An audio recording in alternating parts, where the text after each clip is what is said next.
If today you feel exhausted, if you feel like you've tried everything and still failed, if a quiet voice inside you is saying, maybe I'm not good enough, then pause for a moment, because today I want to tell you the story of a man who was rejected, humiliated, and removed from his own dream, and still came back to change the world. Before we begin, put on your headphones, place your phone to the side, and simply listen to this man's struggle. This is the story of Steve Jobs, the co-founder of Apple. Steve Jobs' life did not begin with certainty or comfort. Shortly after he was born, his biological parents gave him up for adoption. A child enters the world already separated from his roots, and that absence stays with you forever. He was adopted by a simple family. They did not have wealth, but they believed deeply in him. From a young age, Steve felt different. He questioned everything. He disliked rigid rules.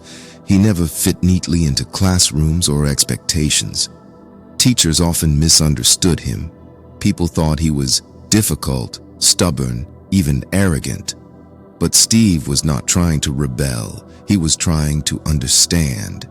He did not want to accept the world as it was. He wanted to imagine what it could be. Steve went to college, but soon dropped out. To most people, this looked like failure. No degree, no clear future. But instead of quitting learning, Steve followed curiosity. He attended calligraphy classes. He studied design, typography, and simplicity. At the time, none of it made sense. Years later, those choices would define Apple's identity. In a small garage with a close friend, Steve Jobs helped build Apple. There was no luxury office, no investors waiting in line, only passion, long nights, and belief. Slowly, Apple began to grow. People started noticing. Steve Jobs became known as a visionary. Apple became a symbol of innovation. Success arrived, but success did not last. In a moment that would break most people, Steve Jobs was fired from Apple, the company he helped create. Imagine that, your dream, your vision, your life's work. And one day you are told, you don't belong here anymore.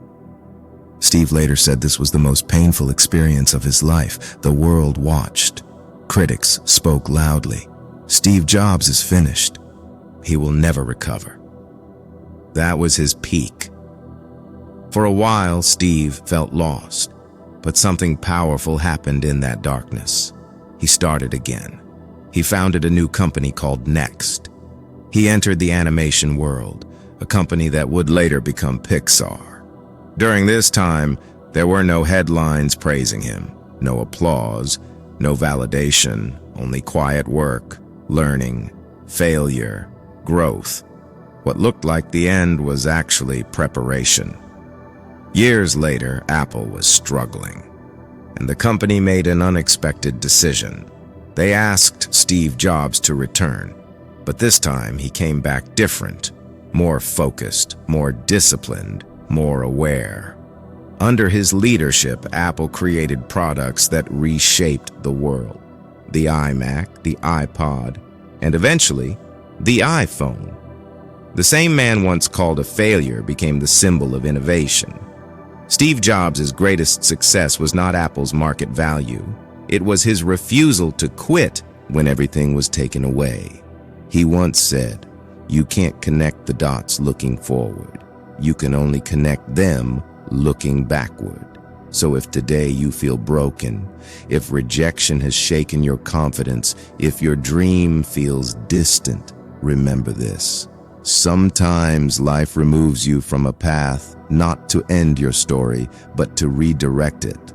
Your struggle is not your ending. It is your transformation.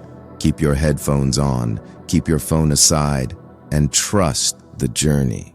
Because your comeback may be